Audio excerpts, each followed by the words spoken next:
शुरू। आज हम संस्कृत कक्षा 7 के उच्चारण स्थान पढ़ेंगे। क्या पढ़ेंगे? उच्चारण स्थान पढ़ेंगे। तो उच्चारण स्थानानि वर्णाभिव्यक्ति प्रदेशः स्थान कथ्यते। वर्णों को अभिव्यक्त करना, वर्णों को प्रकट करना, उनका जो अभिव्यक्ति का जो प्रदेश है जहाँ से वो वर्ण अभिव्यक्त होते हैं, प्रकट होते हैं, उसको क्या कहते हैं? स्थान। क्या कहते हैं? स्थान। और जब अपन उच्चारण करते हैं तो उसको बोल देते हैं उच्चारण स्थान। तो शब्द प्रयोग समय कायाग्निना प्रेरित है वायु कंठादि स्थानेषु संचरण वर्णान अभिव्यक्ति। शब्द के प्रयोग के समय, शब्द के अभिव्यक्ति के समय कायाग्निना यानी शरीर की जो अग्नि है, शरीर की जो वाष्प है, उस कायाग्निना प्रेरित वायु, उससे जो प्रेरित वायु है वो कंठ आदि स्थानेषु संचरण, कंठ आदि जो हमारे उच्चारण स्थान है उनसे होती हुई वर्णाभिव्यक्ति, वर्णों को जब अभिव्यक्त करती है, प्रकट करती है, तो वे उच्चारण स्थान कहलाते हैं। एवं वर्णानाम उच्चारण स्थानानि, इस प्रकार जो वो वर्ण है, वर्णों के जो उच्चारण स्थान है वे अष्टों संधि 8 प्रकार के हैं। वर्णों के उच्चारण स्थान 8 प्रकार के हैं। वे 8 कौन कौन से प्रकार हैं उच्चारण स्थान के? तो सबसे प्रथम है उर है, फिर है कंठ है, फिर है शिर है, फिर है जिह्वा मूलम, फिर है दंताः, फिर है नासिका, फिर है औष्ठौ और फिर उसके बाद है तालु। अब ये जो उच्चारण स्थान है 8, इनको भी 3 भागों में हमने डिवाइड कर दिया। पहले फर्स्ट जो पार्ट है उसमें वर्ण आ गए, कौन कौन से वर्ण होते हैं और उनका वर्णों का उत्पत्ति का स्थान कौन सा है, कहाँ से वे प्रकट होते हैं, कौन सा उनका स्थान है, और वर्णानाम संज्ञा, उनकी संज्ञा क्या होती है।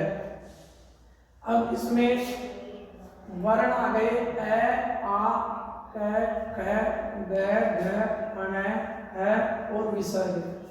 इन वर्णों का उच्चारण स्थान है कंठ है। इन वर्णों का उच्चारण स्थान कौन सा है? कंठ। यानी कंठ से बोले जाएंगे, कंठ से इनका उच्चारण होगा। और इन वर्णों की संज्ञा कौन सी होगी? कंठ्य। कंठ्य इन वर्णों की संज्ञा होगी। जैसे ए, आ, क, ख, ग, घ, अण, है और विसर्ग, ये कंठ से बोले जाएंगे। फिर है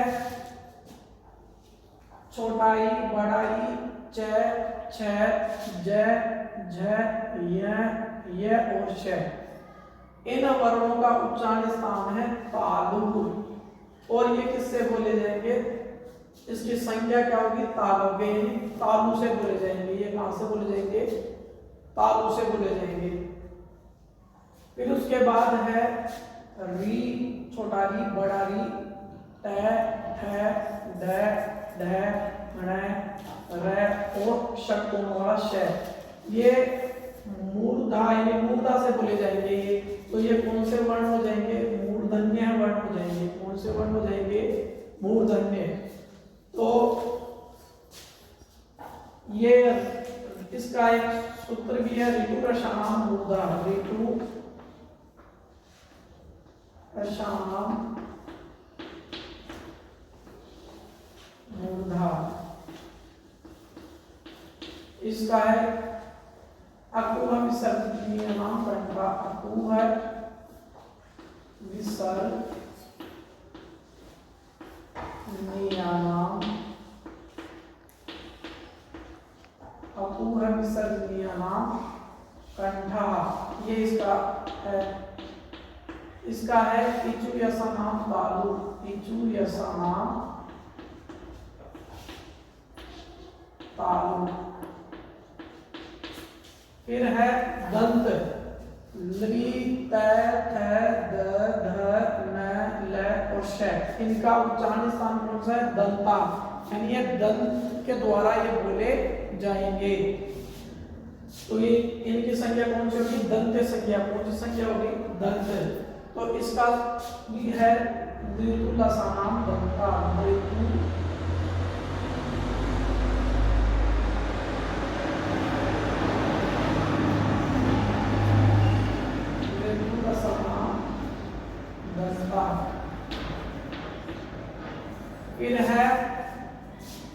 वर्ण ऊ, छोटा ऊ, बड़ा ऊ, प, फ, ब, भ और मैं, इनका उच्चारण स्थान है ओष्ठ। ये कहां से बोले जाएंगे? ओष्ठ से, ओठ से बोले जाएंगे। इनकी कौन सी संज्ञा होती है? ओष्ठ संज्ञा। कौन सी संज्ञा होती है? ओष्ठ संज्ञा।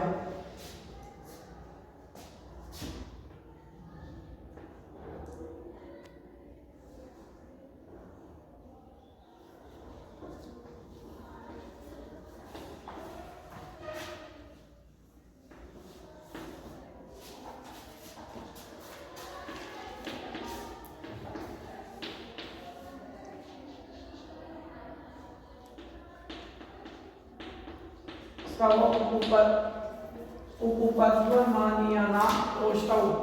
फिर है नासिका प्लस कंठाग्नि, अण, य, अण, न और न। ये जो वर्ण है, इन वर्णों का उच्चारण स्थान होगा नासिका कंठाग्नि, यानी नाक से और कंठ से, इन दोनों के माध्यम से इन वर्णों का उच्चारण लगेगा।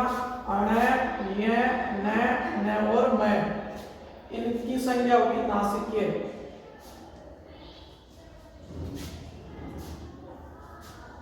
फिर है ए आई।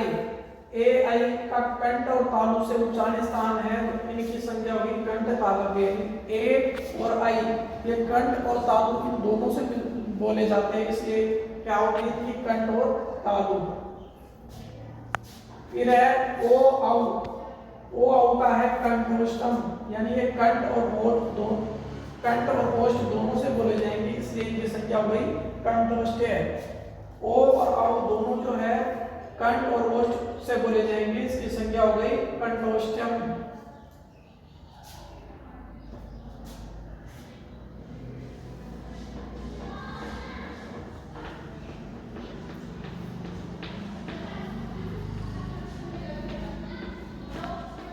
देखो कंठ तालु और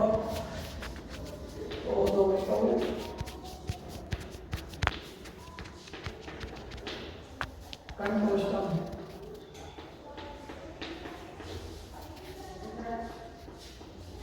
इसका हो गया एदैतो कंठ तालु, ओदोतौ कंठोष्ठम। फिर है व। व का उच्चारण स्थान होगा दंत और ओष्ठ, दंत और ओष्ठ। तो वकारस्य दंतोष्ठम, तो इसका आ जाएगा वकारस्य दंतोष्ठम, दंतोष्ठम, वकारस्य दंतोष्ठम, दंतोष्ठम। और जो अनुस्वार है, जो अनुस्वार है उसका उच्चारण कहां से होगा? अनुस्वार का नासिका से। कहां से होगा? नासिका, यानी नाक से उसका उच्चारण होगा।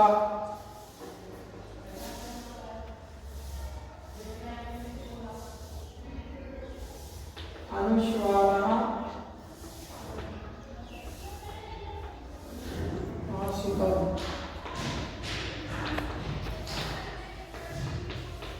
इस प्रकार हमने उच्चारण स्थान है उनके बारे में विस्तृत रूप से अध्ययन किया है कि उच्चारण स्थान किसको कहते हैं, उच्चारण स्थान कितने प्रकार के होते हैं और उच्चारण स्थान को कितने भागों में बांटा गया है, और उसमें वर्ण क्या है, उत्पत्ति स्थान क्या है और वर्णों की संख्या क्या है, इन सब के बारे में विस्तृत रूप से अध्ययन किया है। एक बार दोबारा से रिपीट कर रहा हूं मैं, उच्चारण स्थान किसको कहते हैं कि वर्णाभिव्यक्ति प्रदेश स्थान कहते हैं। वर्णों को अभिव्यक्त करने का जो प्रदेश है उसको स्थान कहते हैं, जहां से वर्ण प्रकट होते हैं वह उसका स्थान कहलाता है। शब्द प्रयोग समय, शब्द के प्रयोग के समय कायाग्निना, जो शरीर की जो अग्नि है, वाष्प है, उससे जो प्रेरित वायु है वो कंठ आदि स्थानों से वर्णों को अभिव्यक्त करती है। इस प्रकार वर्णों के उच्चारण स्थान 8 कहलाते हैं, जो पूरा है कंठ है, शिर है, जिह्वा, मूलम, दंता, नासिका, ओष्ठ और तालु है। ये 3 भागों में डिवाइड है, वर्णानाम उत्पत्ति स्थानानि और वर्णानाम संज्ञा। वर्ण है आ, क, ग, न, विसर्ग, ये कंठ से बोले जाते हैं। अपू विसर्जनीय नाम कंठः, और कंठ से संज्ञा होती है। फिर है ई, च, छ, ज, य और च ये तालु से बोले जाते हैं। इसकी यशानाम तालु पुरुष की तालु की संज्ञा होती है। छोटा नी बड़ा नी ट ट ड ढ ण र श मूर्धा ऋतु यशानाम मूर्धा ये मूर्धा से बोले जाते हैं। लृ त थ द ध न ल स दंताः लितु लसनाम दंताः ये दंत से बोले जाते हैं। छोटाऊ बड़ाऊ फ फ भ भ म ये कोष्ठौ ये वोट से बोले जाते हैं। उपपद्व मान्यानाम कोष्ठौ ये सूत्र है कोष्ठ है। कोष्ठ इसकी संज्ञा होती है। फिर उसके बाद में है ण य ण न म ये बोले जाते हैं नासिका कंठाग्र यानी नाक से और कंठ से और इनकी संज्ञा होती है नासिक है। फिर है ए और आई ये कंठ तालु कंठ और तालु से बोले जाते हैं। ए दंतो कंठ तालु और इसकी संज्ञा होती है कंठ तालव्य। फिर है ओ और औ ये ओ और औ कंठोष्टम ये कंठ और होठ से बोले जाते हैं। ओ दो तव कंठोष्टम इसकी संज्ञा होती है कंठोष्ठ। फिर वह है वकारस्य दंतोष्टम वकारस्य ये दंत और होठ के द्वारा बोले जाते हैं।